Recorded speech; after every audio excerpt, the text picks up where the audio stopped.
Madame, Messieurs, bonsoir et bienvenue. C'est le débat de la presse sur la télévision panafricaine Afrique Média. Comme vous le savez, tous les week-ends, nous sommes sur le plateau pour revenir sur les grands sujets d'actualité au Cameroun, en Afrique et même dans le reste du monde. Et cette fois-ci encore, nous sommes au rendez-vous pour parler des grands sujets qui meublent donc l'actualité au Cameroun, avec notamment la célébration très prochaine des 30 années de pouvoir de Paul Biya, le président de la République du Cameroun, qui un certain 6 novembre 1982 avait donc hérité du trône au Cameroun, si on peut s'exprimer ici.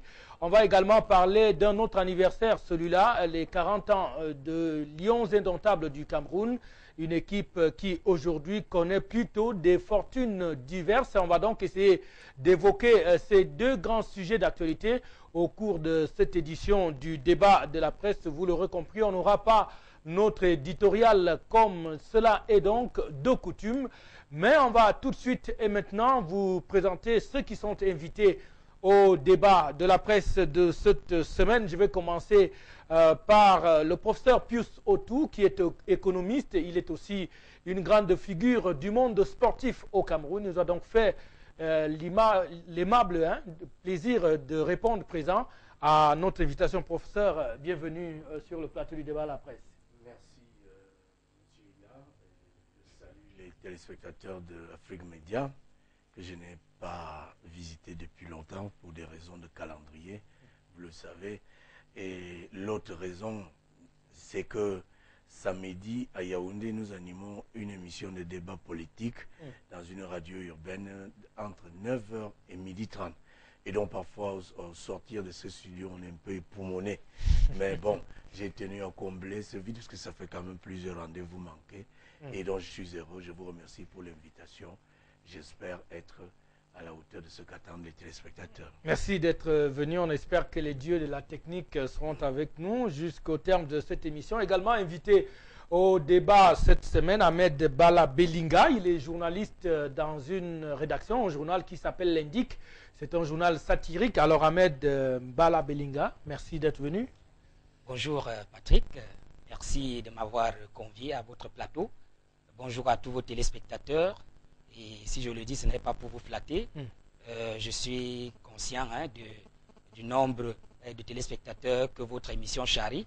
Et comme l'a dit le professeur, nous espérons vraiment être à la hauteur des attentes du public. Voilà, en tout cas, nous comptons beaucoup sur vous pour réussir cette émission, qui est une émission assez importante, puisque les thèmes qui sont évoqués, cela ne veut pas dire que d'autres émissions ne l'ont pas souvent été. On parle quand même des 30 ans de régime de Paul Biya. Surtout, on voudrait orienter nos questions sur ce qu'on peut appeler les succès et les échecs de Paul Biya pendant ces 30 dernières années qu'il est à la tête du Cameroun. Donc, mesdames, messieurs, vous aussi, vous êtes invités à l'émission en attendant, en espérant que les autres invités vont nous retrouver pendant le déroulement de cette émission. Vous également, vous êtes invités à l'émission à travers vos SMS que vous nous ferez tenir aux numéros qui vont s'afficher sur le petit écran, à savoir le 237 99 10 10 05, 237 99 10 10 05 et le 237 22 71 78 02.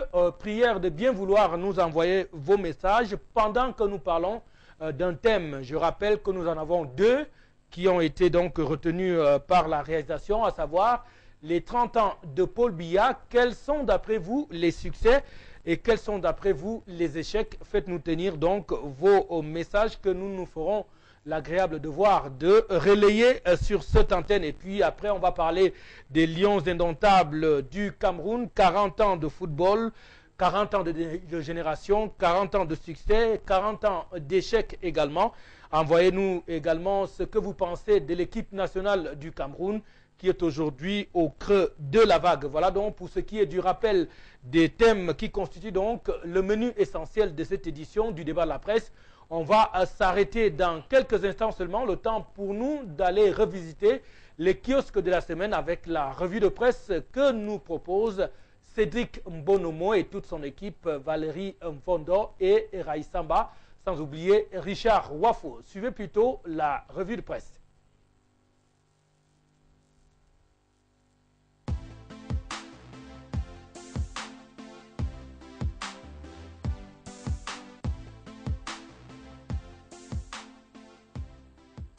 Invités du débat de la presse, téléspectateurs, bonjour et bienvenue sur cette rétrospective des grands sujets qui ont marqué l'actualité nationale tout au long de la semaine. Le président Paul Biya s'apprête à célébrer le 30e anniversaire de son accession à la magistrature suprême du Cameroun. 30 ans du renouveau, selon le journal L'Action, qui ont fait prendre au pays le cap sur l'émergence. La publication du comité central du parti au pouvoir présente de la page 2 à la 6 un bilan de parcours du chef de l'État, bilan qui se caractérise ici par une démocratie ancrée, un développement social et économique indéniable et une paix maintenue. Cameroun Tribune a également fait couler de l'encre à ce sujet. Le quotidien gouvernemental, dans son édition du jeudi 1er novembre 2012, livre en page 7 la répartition des responsabilités dans le cadre de la préparation de cette célébration qui mobilise tous les cadres du Rassemblement démocratique du peuple camerounais, RDPC. Une commission a donc été mise sur pied, placée sous la coordination de Grégoire Ouna, organisée en 7 sous-commissions et constituée de près d'1 millier d'acteurs. Une mobilisation qui dévoile clairement l'importance que le RDPC accorde à cette date du 6 novembre 2012. Un événement qui donne par ailleurs le prétexte à mutation de passer au scanner le réseau RDPC à travers son déploiement sur la scène politique nationale. Le quotidien de Xavier Messé, édition du lundi 29 octobre 2012, présente également en page 5 un gros plan sur les hommes forts du gouvernement du parti. Selon Mutation, Jean-Fabien Moncam, c'est le manœuvrier, Benoît Ndong Soumet, le stratège, Jacques Famundongo, le communicateur, Grégoire Ouna, le baroudeur, Bidongpat, la voix des jeunes et Ibrahim Talbamala, la force tranquille. Des personnalités qui semblent pleinement bénéficier de la confiance de l'homme du 6 novembre. La lutte contre la corruption a également alimenté les débats au sein des rédactions. Cameroun Tribune du vendredi 2 novembre 2012 relaie les dénonciations de la Commission nationale anticorruption CONAC pour ce qui est de la gestion des ressources publiques au Cameroun. Et entre autres déviances relevées ici par la dite institution, plusieurs chantiers d'établissements scolaires abandonnés, des prestataires qui perçoivent des recettes d'hôpitaux sans justification et des travaux de réhabilitation des routes bâclés. Ce rapport de la dernière campagne de contrôle menée par la CONAC annonce déjà la consistance des travaux qui attendent l'équipe de Dieudonné Massi Gams sur l'ensemble du territoire national. Des travaux comme ceux qu'elle mène depuis quelques jours dans le nord du pays. L'annonce a été faite dans l'hebdomadaire Le Septentrion, celle selon laquelle la CONAC enquête sur les dons accordés aux sinistrés des inondations survenues en août dans la dite région. Ce serait en réponse à de nombreuses rumeurs qui circulent depuis plusieurs jours déjà, faisant état de détournements massifs des dons et fonds alloués par des élites, le gouvernement et le couple présidentiel aux sinistrés. L'heure est donc venue de rendre compte. Rendre compte, un exercice qui interpelle parallèlement les lions indomptables. 31 octobre 1972, 31 octobre 2012, cela fait exactement 40 ans que l'équipe nationale camerounaise porte son nom. 40 années que Cameroun Tribune, dans son numéro du mercredi, jour d'anniversaire, a choisi de reparcourir à travers les temps forts de ces 4 décennies de l'histoire des Lions et les témoignages des acteurs principaux de l'époque. Le quotidien gouvernemental revient sur les instants de gloire, notamment en 1984, 88, 2000, 2002, avec les différents trophées remportés sur le plan continental, et 1990 avec la majestueuse prestation en Coupe du Monde. Même si Cameroun Tribune souligne quelques moments de faiblesse, c'est avec beaucoup de nostalgie que des anciens tels que Félix Toniembok, Emmanuel Mvé, Pascal Babylon Onana et Paul Nlend déplorent de nos jours la chute du prestige des Lions indomptables du Cameroun. Une chute que le quotidien Stade souligne en page 4 de sa publication du mardi 30 octobre 2012. Tous les lions en panne en octobre. C'est le titre qui permet au journal d'établir le bilan catastrophique qu'ont enregistré les différentes catégories des sélections nationales du Cameroun au cours du 10e mois de l'année 2012. Les lions indomptables seniors, juniors et cadets n'ont pas pu se qualifier dans leurs catégories respectives à la Coupe d'Afrique des Nations. Et même si côté senior, le quotidien Stade du mercredi 31 octobre annonce un match amical entre la sélection camerounaise de football et celle de l'Albanie, l'atmosphère tarde encore à être stable au sein de la tanière. La liste des 24 lions de Jean-Paul Akono en dit long. 7 joueurs recalés, parmi lesquels Kameni, Wome, Idrissou et Chedou, et 5 nouveaux, entre autres, Franck Songo, Jean-Paul Yocha et Pierre Boya. Et en attendant cette rencontre qui aura lieu le 14 novembre prochain à Genève en Suisse, l'attention des supporters du football camerounais reste focalisée sur les Lions indomptables qui gardent leur chance de remporter la Coupe d'Afrique des Nations 2012, version féminine du côté de Bata en Guinée équatoriale. L'aventure continue donc pour elles, mais également pour nous, dans le cadre du débat de la presse sur Afrique Média. Voilà, merci à Cédric pour cette revue de presse et retour donc dans ce studio de Afrique Média. Nous sommes en direct de Yaoundé et c'est bel et bien votre rendez-vous de tous les week-ends, le débat de la presse. On va revenir donc et parler à présent du premier thème qui est sur la table, à savoir donc le régime de Paul Biya a donc 30 ans. On se souvient que c'était en 6 novembre 1982 que Paul Biya accédait donc à la magistrature suprême et le 6 novembre 2012, cela va donc exactement 30 ans que Paul Biya est le seul maître à bord du bateau Cameroun. C'est donc l'heure du bilan, un bilan que nous voulons, pour faire court, chiffrer en termes de succès, mais aussi en termes d'échec. Alors la question, je vais la poser à nos invités. Le temps pour moi d'introduire très rapidement le troisième invité qui s'est joint à nous. Il s'agit donc de Jean-Célestin Owona, qui est un expert en développement local. C'est aussi un militant du RDPC. Alors Jean-Célestin, merci d'être venu à l'émission une fois de plus. Merci. Et comme d'habitude, je dis toujours merci à la chaîne panafricaine Afrique Média parce qu'elle nous permet d'exprimer nos opinions, de partager aussi avec les populations africaines les grands thèmes d'actualité et afin d'édifier notre conscience et d'aider aussi les gouvernants africains à prendre encore du recul ou bien à continuer à aller de l'avant quand ils font ce qui est bien. Vous faites bien de parler de gouvernants africains puisqu'il est question dans cette émission de parler de l'un d'eux. Il est aujourd'hui parmi les plus anciens au pouvoir, c'est donc Paul Biya. Il est le chef de l'État du Cameroun depuis 1982. Alors la question, je la pose au professeur Pissotou, qui est aussi assez proche du RDPC. Vous êtes membre du comité central du parti de Paul Biya. Oui, alors la question donc est posée à la bonne personne. Vous de l'intérieur, quel bilan pouvez-vous faire en termes de succès? D'abord, je souhaite que l'on parle d'abord des succès de Paul Biya depuis qu'il est arrivé au pouvoir au Cameroun. Écoutez, le bilan du président Biya en 30 ans peut s'évaluer sous plusieurs angles. Je commencerai par d'abord l'angle politique, puisque une fonction de chef d'État est d'abord éminemment politique. Il nous avait annoncé son projet de société qui, sous l'intitulé « Rigueur et moralisation », la mise en œuvre de cet idéal a connu un bonhomme de chemin avec des fortunes diverses. Mais je pense que dans la maîtrise du pouvoir, le président Biya est resté égal à lui-même. Il a vraiment maîtrisé son pouvoir. Mais ce que vous allez constater, c'est qu'il ne suffit pas de maîtriser le pouvoir si la gouvernance ne suit pas. Et c'est là que vous allez constater que lorsque nous serons en termes de résultats, on va dire que c'est des résultats très maigres politiquement. Mais toujours au plan politique, on va quand même noter que, et avec satisfaction, que le processus de démocratisation est assez avancé. Au Cameroun, vous voyez, nous sommes dans une télévision parmi tant d'autres qui exercent au Cameroun, des radios, la presse écrite, il y en a véritablement à foisonnement. Ça, c'est quelque chose à inscrire dans le bilan du président Biya parce qu'il a voulu qu'on retienne de lui, c'est lui-même qui l'a dit, après son passage, l'image ou le souvenir de quelqu'un qui a apporté la démocratie et le progrès. Je pense donc que cette démocratie est là.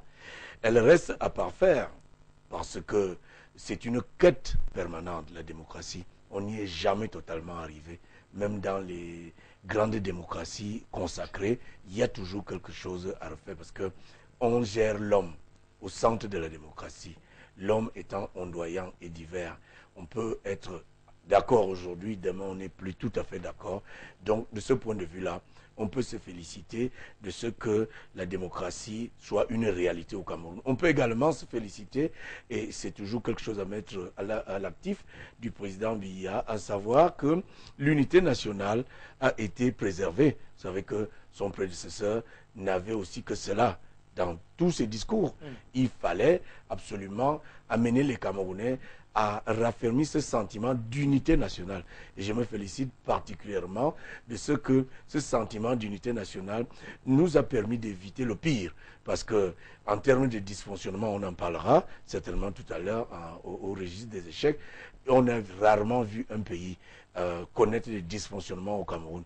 Or ailleurs, et demeurer stable. Mais ailleurs, pour peu que ça a brûlé.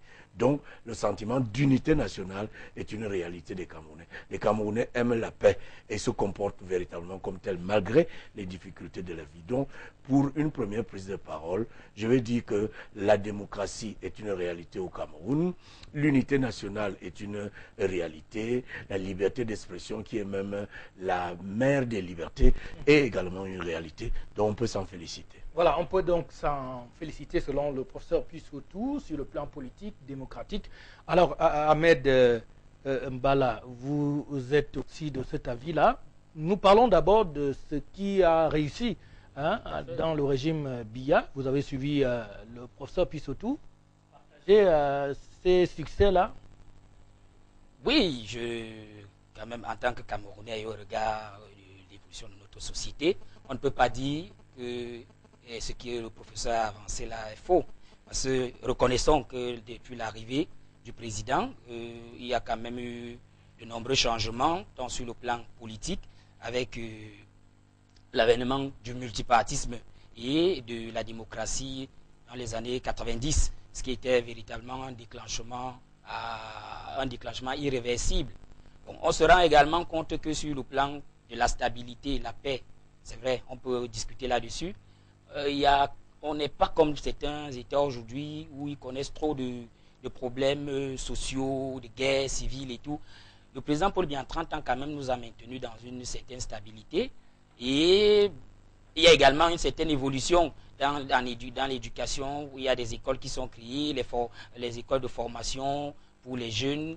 Et vous vous rendez compte, moi par exemple, qui suis EDC, vous vous rendez compte que de ce côté-là, il y a des lycées, il y a des CES qui sont créés.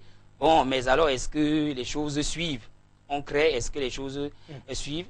On pourra là, également ça sera en discuter. dans la deuxième partie. Hein, tout à fait. Dans la deuxième partie, le temps de prendre aussi l'avis de Jean Célestin, qui, sans être dans les secrets de Dieu, n'ira pas plus loin que ça. Alors, en termes de réussite, vous avez suivi, on parle beaucoup de démocratie, de politique. C'est tout ce que Biya a réussi en 30 ans? Oui, je voudrais dire que le bilan du président Paul Biya est largement positif.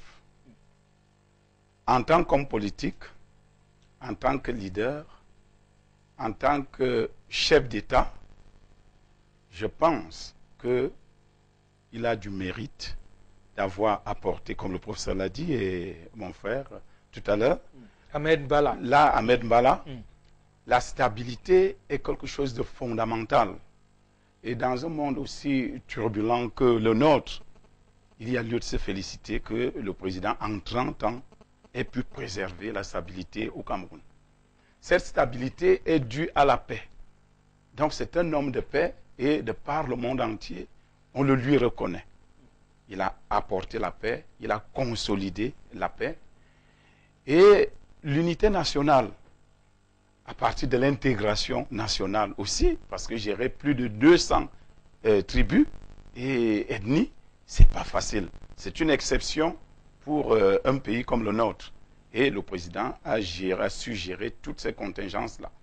Il y a également la démocratie, dans le volet liberté d'expression, qui a connu une véritable évolution. Vous voyez l'épanouissement de la presse, hein, les radios, les chaînes de télévision privées, hein, la presse écrite, et les gens, même l'homme de la rue, hein, le citoyen, s'exprime quand même librement. Et je crois que c'est quelque chose à mettre également à l'actif. Il y a également la démocratie dans le sens de la liberté d'association. Vous voyez cette prolifération d'associations, des chapelles religieuses et politiques. Et je pense que c'est également à l'actif du président. Ce n'est pas facile quand on sait que dans certains pays, il y a des guerres. Il y a cette intolérance-là. Mais ici, nous vivons dans la convivialité, nous vivons harmonieusement.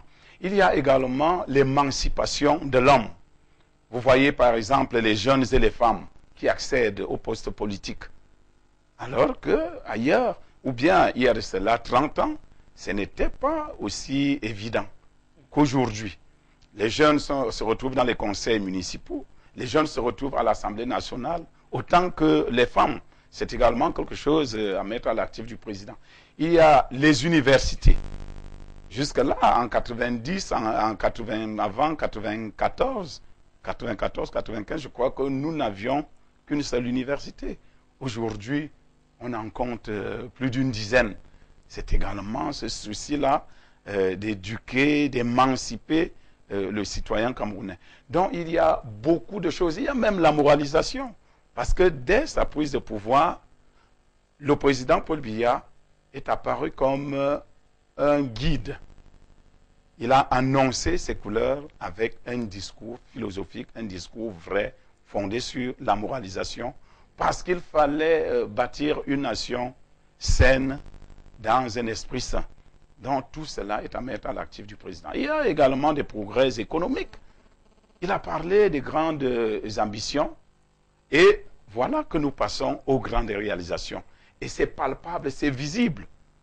C'est visible. La physionomie de Yaoundé a changé. La physionomie de Douala a changé. Il y a un développement, vous le savez bien, moi je m'occupe du développement local, mais ce n'est pas la perfection, comme disait le professeur tout à l'heure, mais nous sentons quand même une évolution équitable, un développement équitable et, j'allais dire, un peu harmonisé de nos villes et campagnes. Donc, en tant qu'homme politique, globalement, c'est un bilan positif, largement positif. Il faut s'en féliciter. La paix, la démocratie, la stabilité, la moralisation. Il est vrai que nous sommes loin de la perfection. Nous y reviendrons. Bon, on ne dira pas qu'on a fait le tour. Hein. 30 ans, c'est beaucoup. Et faire un bilan des 30 ans de pouvoir en quelques minutes, ce n'est pas du tout évident. Mais compte tenu des contraintes de temps dues donc à la réalisation de l'émission, on est obligé donc de s'arrêter là-bas là pour cette première partie qui consiste à dire ce qui a réussi avec ces messages qui commencent à arriver pendant que les Occidentaux règlent leur crise économique en 5 ans maximum. Paul Biya ronronne depuis 27 ans. Et les vacances de 94 et 2006 sont le fait du Trésor français et du FMI. Stéphane qui envoie donc ce message. Bonjour à vous en studio. En 30 ans de pouvoir, le président Biya a donné 0 jeunes comme travail. 0 aux jeunes comme travail. Le callbox et les mototaxis, j'en fais partie. Et Tundi François qui envoie ce message depuis soi. Il estime que c'est tout ce que Paul Biya a créé comme emploi pour les jeunes, le callbox, qui est cette sorte de cabine téléphonique que l'on retrouve un peu partout dans les villes camerounaises. Paul Biya est un paresseux, le bilan est nul. Il a formé des bandits. Bon, c'est une expression qui est utilisée par le téléspectateur.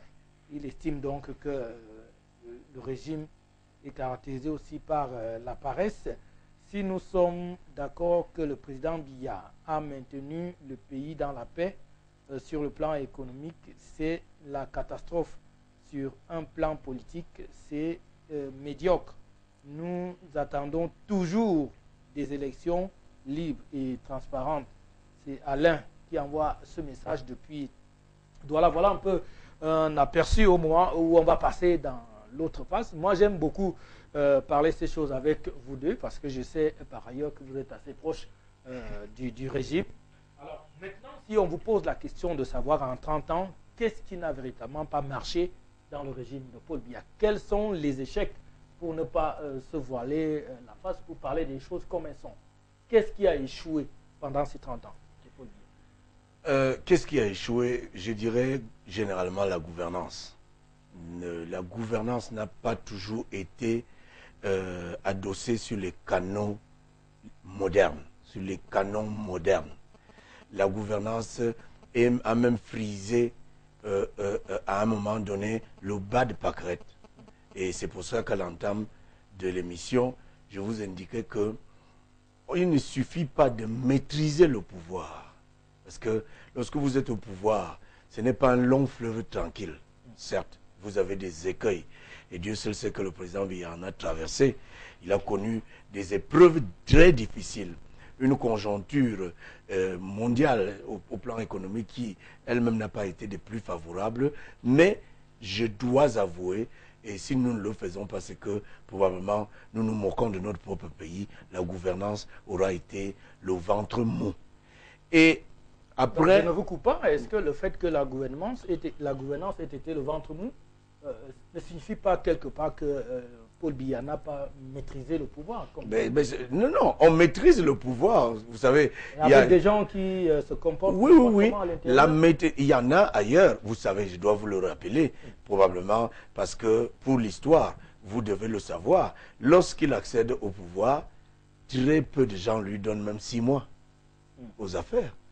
Et je dois vous dire que au moment où la passation de témoins est faite avec son prédécesseur, il se passe quelque chose, c'est que 2 ou 3 jours plus tard, l'ancien président se rend à Garoua.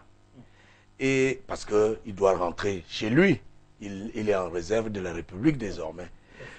Avant son départ, une délégation des dignitaires de l'État ira le voir pour lui, bien avant même la passation de pouvoir, pour le persuader de revenir sur sa décision. Parce qu'il annonce sa démission un 4 novembre, et un 4 ou un 3. Et il indiquera que cela prendrait effet à partir du 6 novembre.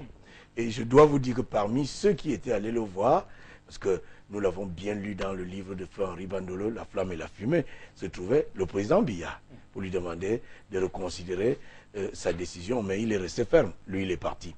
Et toujours dans le livre d'Henri Bandolo, tous les dignitaires étaient dans l'aéroport militaire d'aujourd'hui pour donc dire au revoir au président Ahidjo. Et quand son avion s'était envolé en direction de Garoua, il s'est passé 20 minutes avec un silence digne des morgues. On n'entendait personne parler, tout le monde était muet. Et c'est le président Biya qui, le premier, a commencé à marcher pour aller vers son véhicule. Et c'est quand il a commencé à marcher que tous les autres l'ont suivi. Et dans le livre d'Henri Bandolo, il estime que c'est véritablement les premiers pas du renouveau à l'aéroport militaire actuel de Yaoundé. Pour donc vous dire que ce ne sont pas les écueils, parce que, vous savez, il y avait aussi parmi, dans ce groupe-là, d'autres qui estimaient qu'ils pouvaient être choisis pour diriger le Cameroun. Je vous rappelle quelques-uns. Beaucoup nous ont quittés aujourd'hui. Feu Izimvoda, Feu Samuel Eboa estimaient être capables de diriger le Cameroun. Mais c'est le président Biya qui avait été choisi. Et donc, les crocs en jambes ne manquent pas. Mais il a réussi à tenir son gouvernail. Il a maîtrisé le pouvoir. Mais je vous fais la différence entre la maîtrise du pouvoir et la gouvernance du pouvoir. Et c'est à ce niveau-là que nous avons connu beaucoup de problèmes. Vous savez qu'à l'époque, il y avait aussi une sorte d'opération épervière. On ne rigolait pas beaucoup dans la Première République. Sous le régime d'Aïdjo. Oui, on ne rigolait pas beaucoup. Et si on ne rigolait pas beaucoup, c'est que les gens avaient toujours ces velléités d'aller mettre la main dans la caisse de l'État, mais ils étaient sanctionnés systématiquement. Ce que Biya n'a pas pu faire. Ce que le régime du renouveau n'a pas pu faire. Parce que dans l'analyse que nous faisons du président Biya, il s'est voulu pédagogue. Il pensait qu'en donnant de nouveaux messages, en commençant par ses collaborateurs, puisqu'il parle de rigueur et moralisation des comportements, il pensait donc que d'une manière implicite, chacun allait avoir conscience de ce que servir l'État est un privilège. malheureusement, beaucoup ont plutôt abusé de fonctions d'État qui leur étaient concédées en délégation. Et nous connaissons ce que nous connaissons aujourd'hui. Il faut également dire que le casting n'a pas beaucoup changé, que ce soit pendant la période du président Ahidjo ou celle du président Biya. Ça n'a jamais été une ouverture de sélection pour les dirigeants publics. Ça a toujours été des réseaux qui indiquent que tel est bon, tel ne l'est pas. Et tant qu'on était fidèle au réseau, on était encore bon. Et du jour au lendemain, quand on a voulu s'émanciper du réseau, on n'était plus tout à fait bon. Bon, tout cela nous a mis dans une espèce de micmac qui nous a phagocytés. Il faut vous rappeler quelque chose, Albert Patrick Eya. Si la démocratie devait se résumer quand l'expression simpliste d'une personne, un vote, c'est qu'au Cameroun, on est à côté de la plaque.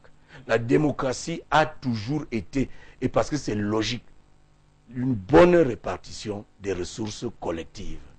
Et de ce point de vue-là, vous ne pouvez opérer aucune mutation de poids qui tienne durablement tant que vous ne commencez pas par la mutation économique. Parce que c'est l'économie qui crée des richesses. Pour partager, il faut déjà avoir quelque chose. Or, notre économie est restée encore longtemps dans une logique des rentes. Voilà pourquoi aujourd'hui, on va en discuter tout à l'heure. Vous verrez très bien que, par exemple, le processus de privatisation qui a été déclenché, c'est un échec cuisant aujourd'hui qui nous rattrape.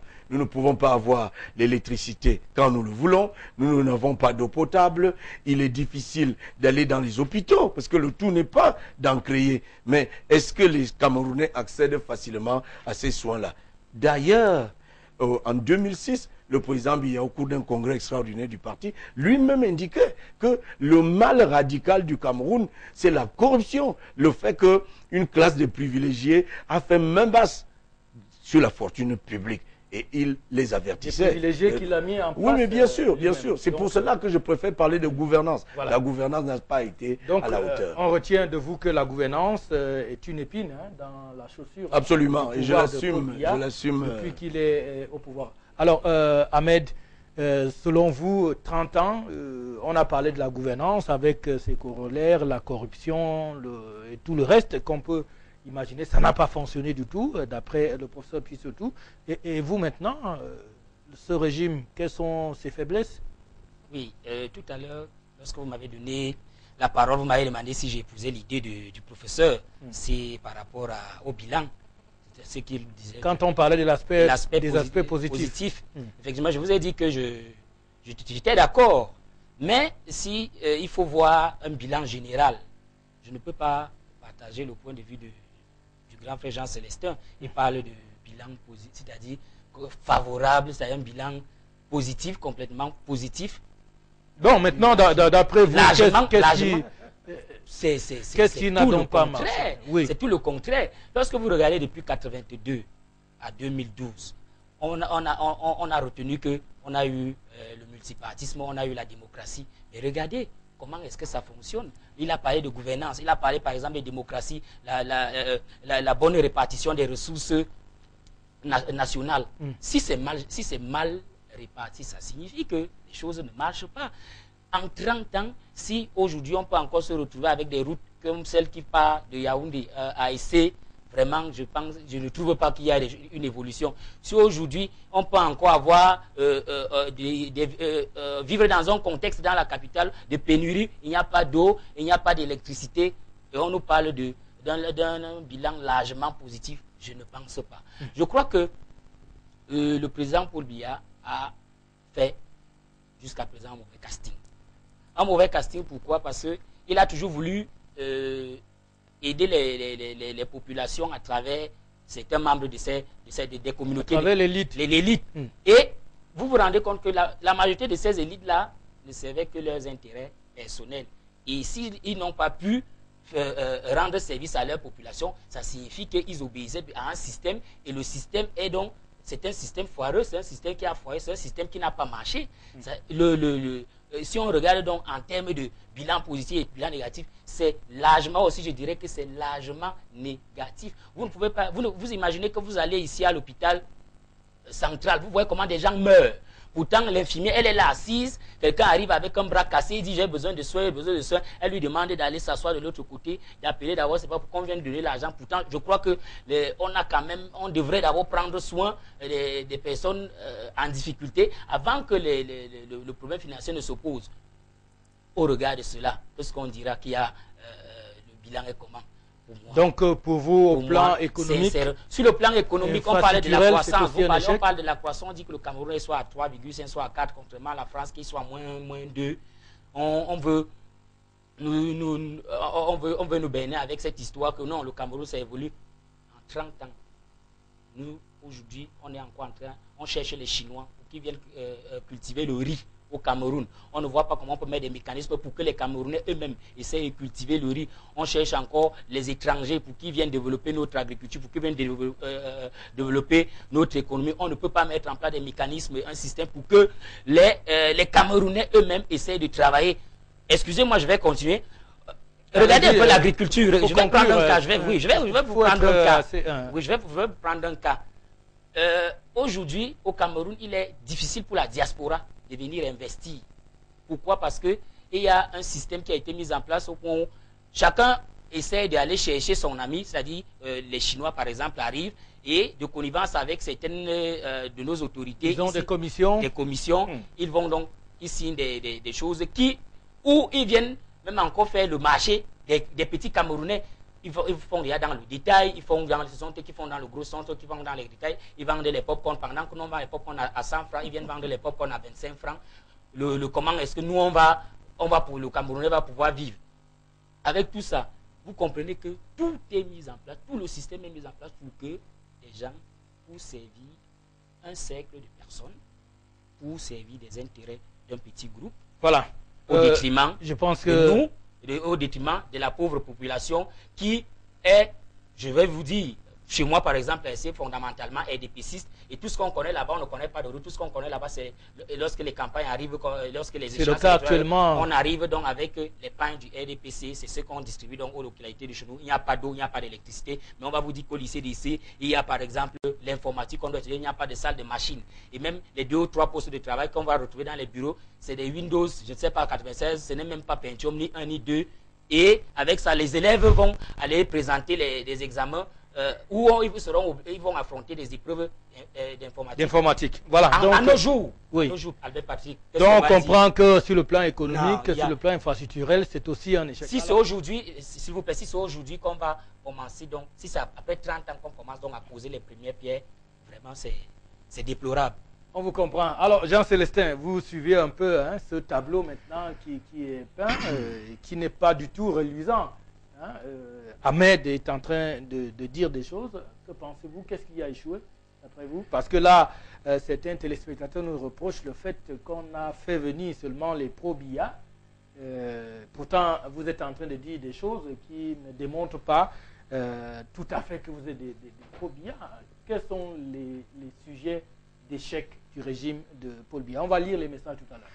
D'accord. Je voudrais d'abord respecter le raisonnement de Ahmed quand il dit que Jean Célestin proclame un bilan largement positif du président Paul Biya pendant les 30 ans de son règne. Je ne dis pas non, je ne renie pas ce que j'ai dit, mais je voudrais tout simplement recadrer le propos de Ahmed pour lui dire que j'ai retenu certains points, à savoir la stabilité, la paix, et d'autres que je ne cite pas, pour dire que quand on regarde le comportement de notre pays, nous pouvons dire que le bilan du président Paul Biya, en ce qui concerne ces points-là, est largement positif. Mais on est très loin de la perfection, parce qu'elle n'est pas de ce monde. Donc, je n'ai pas dit que le président Paul Biya était parfait, encore moins son bilan. C'est pour cela que je voudrais donc sincèrement revenir aussi sur les échecs qu'a connus le président Paul Biya sur certains échecs, parce qu'ils sont nombreux, on ne peut pas citer. On va pour moi, voilà, le plus grand échec, ou bien la plus grande déception du président Paul Biya, c'est les hommes.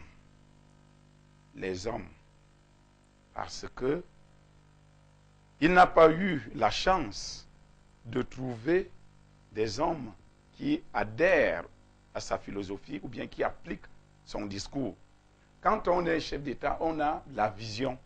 Mais il se trouve qu'il ait choisi très régulièrement des gens qui n'aient pas de vision ou qui ne connaissent même pas sa vision.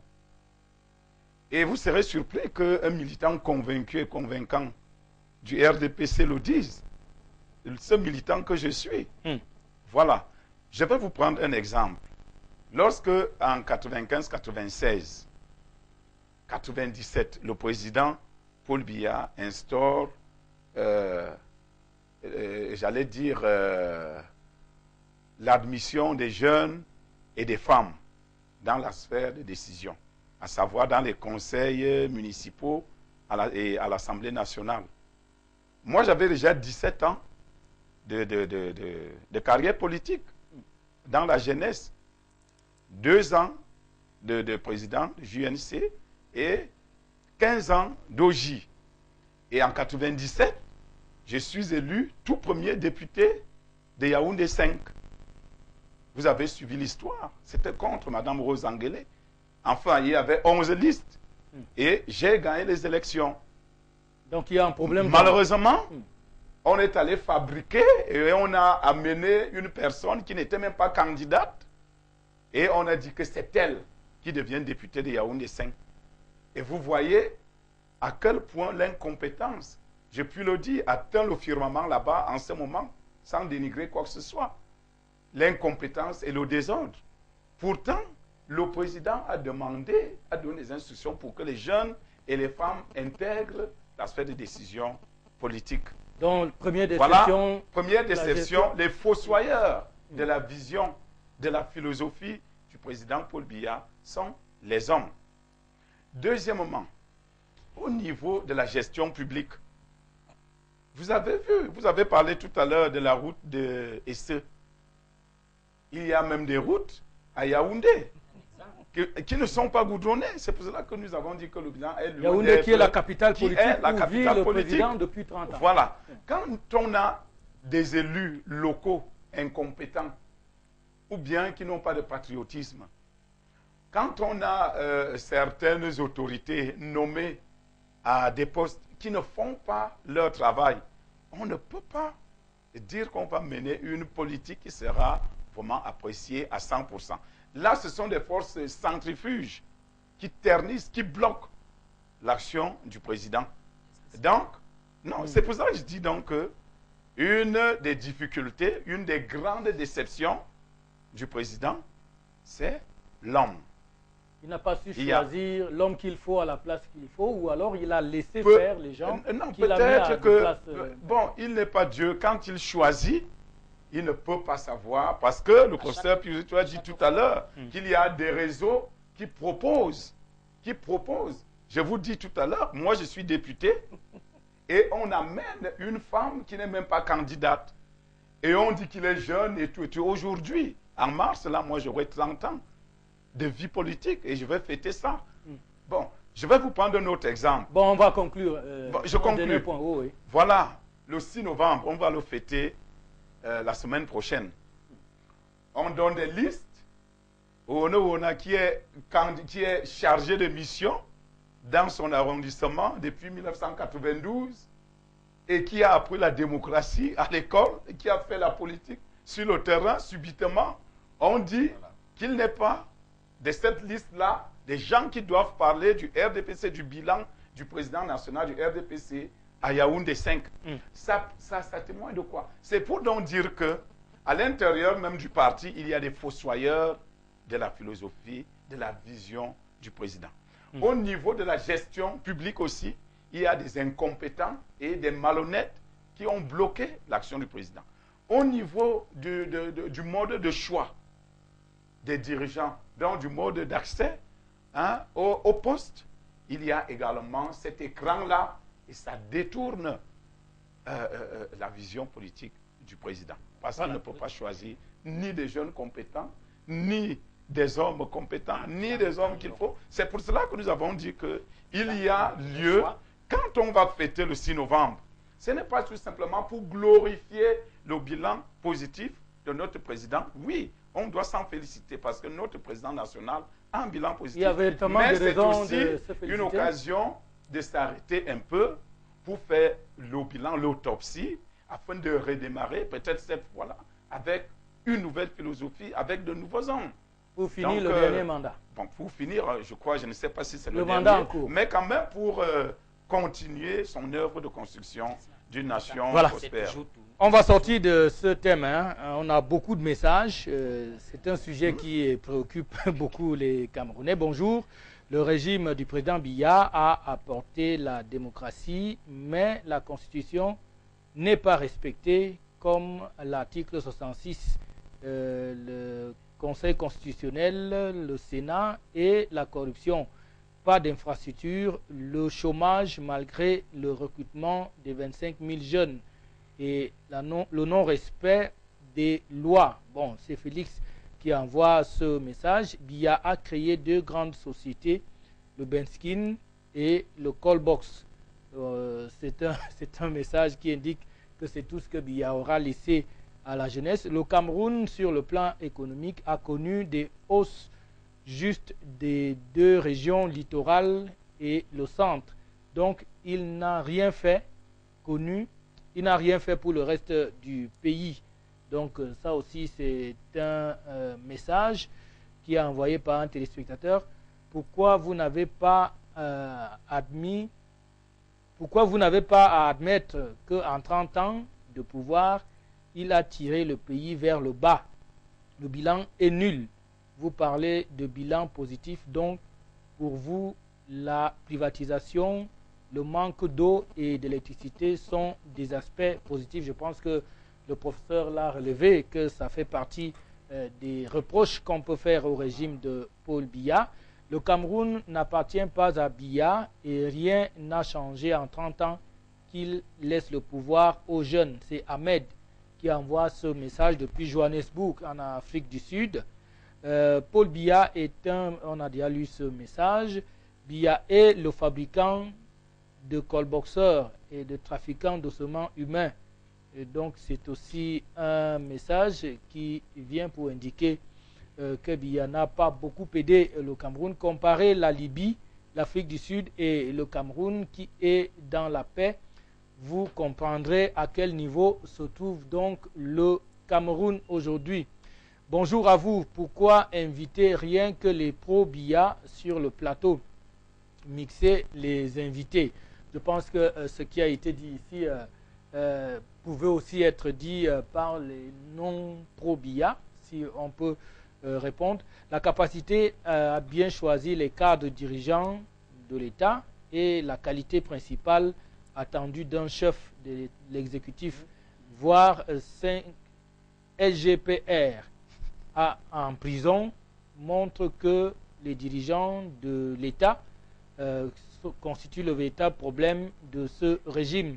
Bonjour, la richesse d'un pays passe par la valeur des hommes. Et en 30 ans de règne, Biya, il n'a pas fait grand-chose. Que le libellé de certains messages nous donne beaucoup de fil à retordre.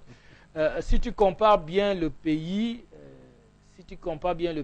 comme le Ghana et le nôtre, dans 30 ans, le président Paul Biya n'a rien fait. Ils sont plus de 15 universités publiques au Ghana, alors qu'au Cameroun, on en a environ 8, ce qu'on appelle un axe lourd. Ça n'existe pas au Cameroun. Les routes du quartier sont impraticables. C'est un message qui nous vient également de l'étranger, mais le pays n'est pas précisé. Ce qui nous tue, c'est la quête perpétuelle et individuelle du pouvoir et que les voyous qui ne comprennent rien nous laissent suivre les missions. C'est M. Foto qui envoie ce message. Je suis d'accord avec le professeur Otou et dis bonjour au professeur de la part de Papali Mario, le collaborateur de Edimon. Je pense que c'est un message, vous allez vous reconnaître dans ce message qui est donc envoyé. La situation du Cameroun aujourd'hui est un échec. la corruption est partout. Réussir un grand concours est une épreuve réservée aux fils de grands. Tosten de Yaoundé qui envoie donc ce message. Bonjour, n'oubliez pas que la démocratie et le pouvoir sont du peuple et non l'affaire du seul chef de l'État.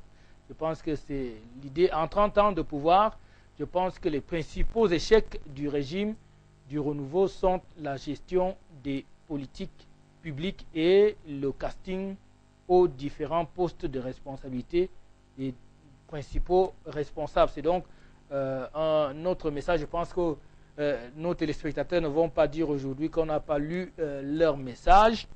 Avec la mentalité du système en place, nous n'avons plus besoin de démocratie.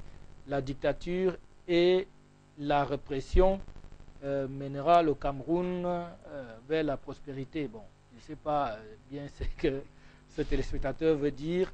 Néanmoins, voilà un peu quelques messages. À mon avis, Paul Biya a échoué dans sa politique. C'est donc Willy du camp Yabassi qui envoie ce message. J'ai l'âge de Biya, président. Je sais qu'il a toujours été... bon, j'arrive pas à déchiffrer ce qui est dit, parce que parfois les invités utilisent ce qu'on appelle au Cameroun le francam anglais. Parfois c'est difficile à déchiffrer. Monsieur Ya, évitez de constituer des panels avec vos amis. Bon, ça c'est un avis personnel. On va s'arrêter là.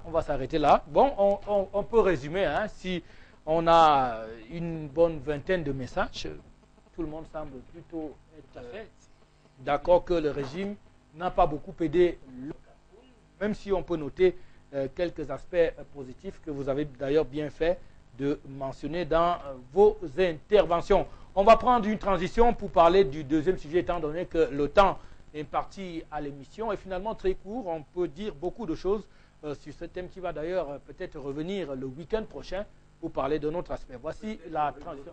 Oui, juste le temps de prendre le professeur. Une petite chose, parce que je ne voudrais pas que les Camerounais sombrent dans le pessimisme. Je ne sais pas si être du RDPC ou inviter les gens du RDPC est un crime au Cameroun.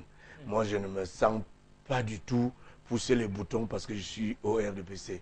Nous indiquons qu'il y a eu un problème. C'est que au moment où l'UNC devient le RDPC, en vérité, ce n'est pas le simple changement de dénomination. Ce qui aurait dû changer cet instant-là, c'est la doctrine, la philosophie de base du parti. Malheureusement, les gens sont entrés au RDPC avec les habits de l'UNC et ont donc continué avec les mêmes mentalités qui ne consistaient qu'à accumuler. C'est pour ça que vous retrouvez dans la ville de Yaoundé des quartiers entiers qui n'appartiennent qu'à des notables. Ce n'est pas normal dans un système républicain, surtout quand on parle de démocratie. Mais encore une fois, il est toujours possible d'infléchir la courbe. Parce que nous pouvons aussi remarquer qu'en 30 ans, il a fait 32 gouvernements. Ça veut dire qu'il cherchait toujours, toujours la bonne personne. Voilà. Mais comme ça a fini par devenir un syndicat, ce sont les mêmes qui proposaient toujours, et les mêmes n'ont fait que proposer des gens qui étaient acquis à la doctrine du syndicat. Bon, on va procéder par notation. La note sur 20. Oui, 30 ans. Je peux lui donner 17. 17. Passable. Passable. Et vous? Médiocre. Voilà, donc je pense que c'est résumé. Quand un président ne sanctionne pas ce qui est l'incompétent, c'est qu'il est incompétent. Voilà. Oui, c'est Yacouba qui envoie ce message de Fumban. Et on va sortir pour parler, on me signale du côté de la régie qu'il n'y aura pas de transition. On va parler maintenant des lions indomptables qui, eux aussi, ont 40 ans d'âge. C'était un 31 octobre 1972.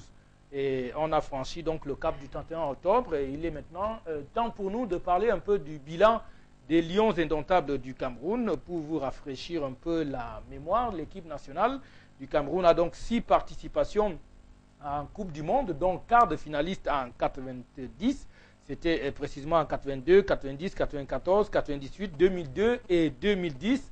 Le Cameroun a déjà participé 17 fois à une phase finale de Coupe d'Afrique des Nations. On a remporté 4 en 84, en 88, en 2000 et en 2002. Le Cameroun a été également finaliste de la Coupe des Confédérations. C'était en 2003. Alors en 40 ans, très rapidement, on va faire le bilan de cette équipe qui, aujourd'hui, on sait qu'elle vient de manquer les 2 dernières Coupes d'Afrique des Nations, c'est-à-dire la dernière qui s'est jouée en Guinée équatoriale et au Gabon. Après un fiasco en Afrique du Sud à la Coupe du Monde, le Cameroun ne sera pas à la Coupe d'Afrique des Nations qui se joue en janvier en Afrique du Sud. Alors, est-ce qu'on peut dire aujourd'hui que cette équipe est essoufflée et qu'il faut peut-être penser à la changer? Absolument, l'essoufflement est visible. Il était déjà depuis la fin le milieu des années 2000, c'est-à-dire 2004, 2005, 2006. Il faut rappeler que la fulgurance internationale de notre équipe nationale a été déclenchée à partir des années 90. Vous vous rappelez de la Coupe du Monde en Italie. Nous sommes allés aux États-Unis, ça a moins bien marché qu'en Italie. Mais dans tous les cas, au plan africain, nous étions vraiment sur le toit de l'Afrique. Malheureusement, tout cela est en train de s'écrouler pour une raison simple. Au Cameroun, on fonctionne souvent comme s'il n'y a pas la mémoire de l'histoire. L'histoire du football camerounais commence par une décision d'État après le scandale de la 8e Coupe d'Afrique des Nations en 1972, la seule que le Cameroun ait jamais organisée depuis que ce genre d'épreuve existe sur le continent, où des individus font main basse sur les fonds alloués à l'organisation et tous se seront retrouvés dans les prisons camerounaises, même ceux qui étaient véritablement considérés à cette époque-là comme les plus grosses têtes couronnées. Et une réforme a été demandée par le président Amadou Ahidjo de l'époque, celle-là qui va donc nous amener véritablement un nouveau départ. Et ce nouveau départ n'a pu tenir dans la durée que parce qu'il y avait un vivier de joueurs. Tout a commencé par le Mongo Football. Et c'est un citoyen camerounais, de regretter même voir aujourd'hui, lui, de Gonzague à Tangana. C'est lui qui crée le Mongo Football. Et ce Mongo Football qui va être récupéré par l'école de football des Boiseries du Cameroun, sans publicité. Et c'est de là qu'est partie la relève. Parce que vous ne pouvez pas faire durer un système si vous n'avez pas une relève vous permettant d'injecter du sang neuf quand la nécessité s'impose. La génération des Njitap, Sombanak et autres a atteint son apogée en 2003 avec le fameux match France-Cameroun au Stade de France, où pratiquement les Lions Indomptables tutoient les coqs français, mais tutoyaient vraiment de la manière la plus vive qui soit. Après, on a voulu faire perdurer le système en pensant qu'il suffisait de continuer d'aligner les mêmes, parce que c'était finalement une affaire de nom, jusqu'au jour où nous constations à l'épreuve du terrain le cynisme du sport. On ne triche pas avec. En sport, on ne triche pas. Et le football, c'est soit vous êtes en jambes et vous le pratiquez, soit vous ne l'êtes pas et vous quittez le terrain. Les responsabilités, c'est d'abord l'État lui-même, qui est mieux placé pour apprécier les dividendes qu'il a engrangés du fait de la fulgurance internationale des Lions Indomptables. Les responsabilités, c'est au niveau de la Fédération camerounaise de football. Elle-même qui sait qu'elle n'a de ressources que parce que les Lions Indomptables ont fait sensation un peu partout à travers le monde. Les responsabilités, enfin, c'est, j'allais dire, les pratiquants du football aussi. Ils n'ont pas été suffisamment fermes et se sont mis parfois à jouer le jeu de quelques bandes aux affaires au plan administratif. Tout cela pendant que d'autres qui venaient copier chez nous, notamment le Ghana. Le Ghana est venu observer le Mongo Football au Cameroun, a mis le même principe et qui dure jusqu'à ce jour. Et vous verrez que d'une compétition internationale à l'autre, le Ghana ne fait que monter en puissance. Pourquoi? Parce que vous imaginez si au Ghana, on pouvait encore envisager d'aligner Abedi Pelé le père. Or, c'est le fils qui aujourd'hui le porte-étendard. Et demain, ce sera certainement le petit-fils. Parce qu'il y a des structures qui préparent la relève. Au Cameroun, la formation en matière de football a écumé presque toutes les villes de la République, mais sans un suivi adéquat. On ne sait même pas qui on forme, qu'est-ce qu'on fait après avoir été formé. On ne les a jamais vus jouer. Et de temps en temps, quelques-uns nous reviennent par la toiture lorsqu'il s'agit de faire des sélections de l'équipe nationale. Alors, Ahmed, 40 ans de Lions indomptables, qu'est-ce que ça vous inspire? Notre football, les Lions indomptables se portent comme nos dirigeants. C'est-à-dire le bilan. Comme vos dirigeants? Comme nos dirigeants. Ils sont essoufflés. Le professeur parlait tout à l'heure de Mongo Football, c'est-à-dire vous mettez en place un système qui peut vous permettre d'assurer la relève, d'assurer les victoires. Vous verrez par exemple, quand la France gagne la Coupe du Monde 98, vous vous rendrez compte que c'est pratiquement les mêmes joueurs qui ont participé depuis 96 jusqu'en 2000, les mêmes joueurs qu'on rodait, on faisait tourner tout simplement. Chez nous, aujourd'hui, on a un bilan qui s'arrête en 2003. À partir de 2003, c'est la catastrophe. Une équipe nationale où le politique s'ingère. Une équipe nationale où ce sont des joueurs qui font des sélections. Une équipe nationale où l'entraîneur, je ne veux pas parler de 50-50, l'entraîneur est sujet à toutes les critiques. Tout à fait, à toutes les critiques. Donc, notre bilan, s'il fallait l'arrêter peut-être en 2003, on peut dire qu'on a eu une très bonne équipe. On a eu des très bonnes équipes nationales, on a eu des bons lions, des bons joueurs. On a eu du succès, tout à fait. Auréolé de 6 participations avec en prime une qualification en quart de finale et 4 Coupes d'Afrique. Vous comprenez que c'est quand même quelque chose à respecter. Mais après, regardez comment cette équipe se porte aujourd'hui. Regardez comment les dirigeants, regardez comment on gère notre football. Regardez comment le football jeune est organisé. Je me rappelle en 2000, on allait au stade et regarder le championnat camerounais parce qu'on savait qu'on pouvait appeler même des joueurs qui évoluaient dans notre championnat. Regardez comment notre championnat se porte. Est-ce qu'à partir de cela, on peut dire que notre football peut sortir de l'enfer dans lequel il se trouve actuellement? C'est difficile. S'il faut aujourd'hui arranger les choses, à mon avis, et que l'équipe nationale, les Lions indomptables, redonne le blason, il faudrait peut-être qu'on balaie toute l'équipe dirigeante qui aujourd'hui fait un mauvais travail et est en train d'enterrer les victoires. C'est-à-dire qu'on oublie, les Camerounais aujourd'hui ont tout oublié, ont oublié le football. Quand on parle des Lions indomptables, quelqu'un te dit, laisse-moi l'histoire des Lions indomptables là. À cause de quoi? À cause du fait qu'aujourd'hui, on n'a plus le goût, on n'a plus l'appétit de regarder ces gars-là. On a vraiment plus ce cœur de patriote qu'on avait à l'époque où on regardait les Patrick Mboma jouer, les Samuel Eto'o à l'époque de 1998, 2002. C'est mauvais. Donc, les 40 ans, 40 ans. Le bilan est aujourd'hui à refaire. À refaire, ça c'est vrai. Voilà. Je sais que vous n'êtes pas trop football, mais quand on parle quand même des Lions indomptables, tous les Camerounais se sentent concernés. 40 ans d'existence, on a cité quelques lauriers là. Alors aujourd'hui, quel bilan peut-on faire en 40 ans d'existence de notre football, de nos Lions indomptables? Je peux au moins parler de la politique du football, parce que c'est de cela qu'il s'agit. Je voudrais donc dire que d'emblée, le bilan du football camerounais est bon.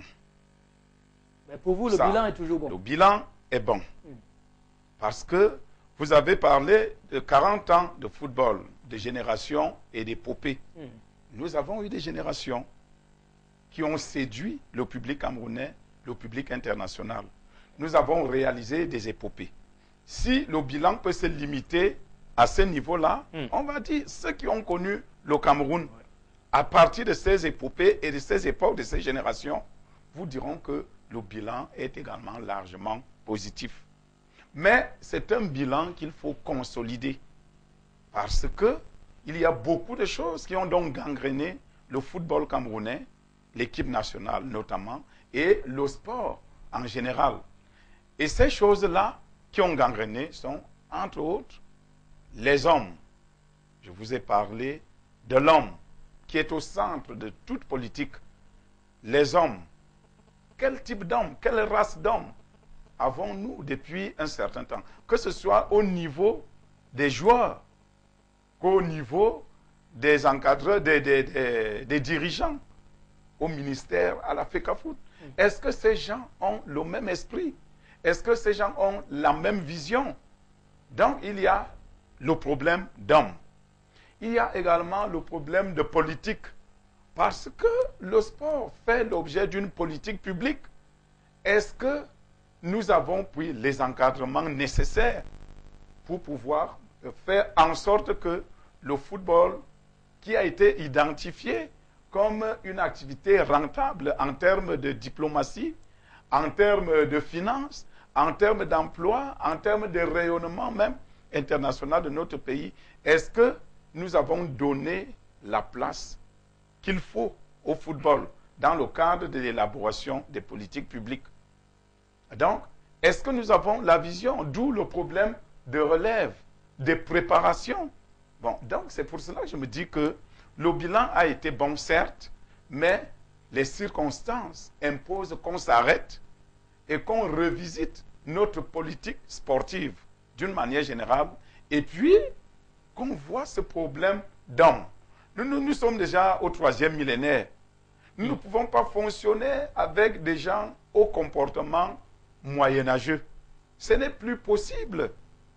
Autant nous critiquons les lions qui jouent mal, autant nous critiquons les gens de la Fédération camerounaise de football, autant nous critiquons au niveau du ministère, autant nous critiquons même au niveau du gouvernement, autant il s'impose qu'on s'arrête pour faire une véritable autopsie et redémarrer sincèrement et courageusement.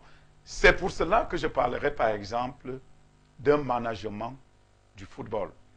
Il faudrait que les dirigeants, les encadreurs et tout aillent à l'école du management public parce que c'est là-bas qu'on apprend à faire le bilan, hein, n'est-ce pas, l'autopsie, et puis qu'on programme, qu'on prépare la relève, qu'on fait ce qu'on appelle la proactivité, c'est-à-dire on anticipe pour gérer les situations éventuelles qui pourraient se présenter. Voilà.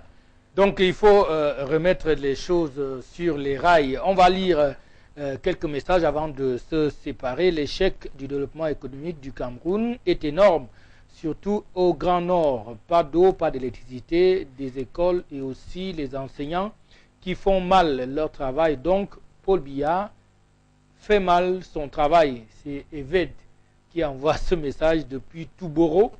C'est dans l'extrême nord du Cameroun. Le bilan se résume en 3 mots: galère, vol et corruption. C'est Inaya qui envoie ce message depuis Essos, c'est à Yaoundé. Bonsoir, moi je pense que le régime en place a échoué dans la mauvaise base salariale et la liberté commerciale. Allez voir le commerce au Gabon. Aou Bertrand qui envoie ce message de Douala. J'admire les postures modernistes du professeur, mais pourquoi de façon systémique et systématique il dédouane le chef de l'État si on a autant changé de collaborateurs en 30 ans? Il faut savoir avoir le courage de s'interroger sur sa propre compétence. C'est M. Tanga qui vous pose cette question. La capacité à bien choisir les cadres dirigeants, de l'État. Bon, ça c'est un message qu'on a lu déjà. Je suis Roger Atangana, Nkumba, depuis Yaoundé. À mon avis, Paul Biya est un demi-dieu que le Seigneur nous a envoyé. Sachons le reconnaître. Je pense que c'est un message qui doit faire plaisir à Jean Célestin. Ce message de Roger Atangana. Le Cameroun n'appartient pas à Biya, ça aussi ça a déjà été lu. Biya est un paresseux aussi déjà. Sur les lions, le professeur Otou a décrit très intellectuellement et avec beaucoup de clarté et de compréhension, même les plus incultes peuvent comprendre la situation des lions indomptables. C'est aussi un message qui est tout à votre honneur. Hein. Le même virus qui menace le régime Biya a contracté les lions. Les joueurs veulent rester éternellement dans la tanière. Hein. Dave, depuis Makepe à Douala. Bonjour chers panélistes, encore les lions indomptables, c'est trop. Vous évitez le débat sur le bilan de Paul Biya. Pourtant, on a dit beaucoup de choses. Échec de 30 ans de Biya en foot, 0 stade, 0 centre de formation. Les quelques victoires sont de l'actif des plans quinquennaux sportifs que Ahidjo avait mis en place et les dividendes sont tout simplement détournés. Un Camerounais depuis l'ouest du pays. Il y a un téléspectateur de l'étranger qui essaie d'appeler. Il faut envoyer les messages. C'est plus facile. À vous, journalistes, la réalité du Cameroun est connue de tous. Il faut nous laisser tranquilles. C'est Sadou qui pense que les journalistes dérangent un peu. Bonjour, monsieur, votre débat m'a beaucoup plu, mais excusez-moi d'être un peu hors débat quand le président dit que l'employé doit discuter avec l'employeur. Est-ce que cela est possible? C'est un autre message qu'on ne peut pas lire jusqu'à la fin. Biya a amené les gros bras et la fémania au Cameroun. C'est ce que pense cet autre téléspectateur. Eh bien, on s'excuse auprès de tous ceux dont les messages ne peuvent pas être lus pour faute de temps. On aimerait bien rester ici et les lire complètement, mais on ne peut pas puisque la télévision a d'autres programmes qui doivent se poursuivre. Il ne me reste donc plus qu'à dire merci à nos invités. Jean-Célestin Oona, qui est expert en développement, qui est aussi un militant du RDPC. On apprend là que vous postulez aussi à des postes électifs dans cette formation politique. On vous souhaite d'ailleurs beaucoup de chance. Hein. C'est qu'il y a des échéances qui arrivent. Merci d'être venu. Merci, merci. Je l'ai fait hier de cela 30 ans. Je vous dis. Vous ne vous découragez pas? Je ne me décourage pas. J'ai déjà été élu député une fois, même comme j'ai été relégué. Mais vous pour n'avez des pas députés suppléants. Voilà. Je suis content et c'est tout à l'actif du renouveau. Voilà, Donc, professeur Puissotou, merci. Ça faisait longtemps qu'on avait pu eu vos analyses sur le plateau. Merci d'être venu.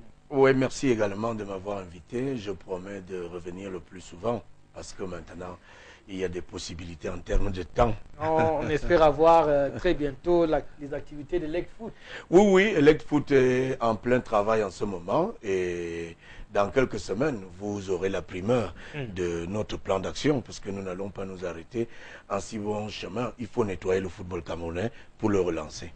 Alors, Ahmed Mbala Belinga de l'Indic, merci d'être venu. C'était la première fois. Tout à fait.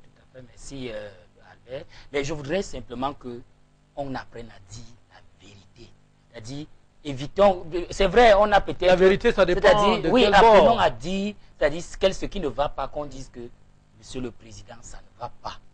C'est lui qui choisit les gouvernants. C'est lui qui choisit tout le monde. C'est lui qui fait le casting. Donc si en 30 ans, on a parlé de plus de 20 gouvernements il aura formé. 32 gouvernements, si ça n'a pas marché, il faut qu'on dise, peut-être c'est lui le problème.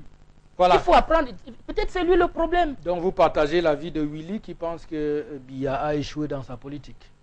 Si ça n'a pas marché, ça veut dire que c'est celui qui a la tête qui peut-être conduit mal les choses, c'est tout. Voilà, mesdames, messieurs, on vous remercie de votre aimable attention. On souhaite néanmoins un joyeux anniversaire à son Excellence, le Président de la République du Cameroun, Paul Biya, qui le 6 novembre va donc fêter ses 30 ans de magistère à la tête donc du Cameroun. Nous, on vous retrouve très bientôt sur les antennes d'Afrique Média. N'oubliez pas la rediffusion. C'est tous les dimanches à 11h30. Au revoir et à très bientôt.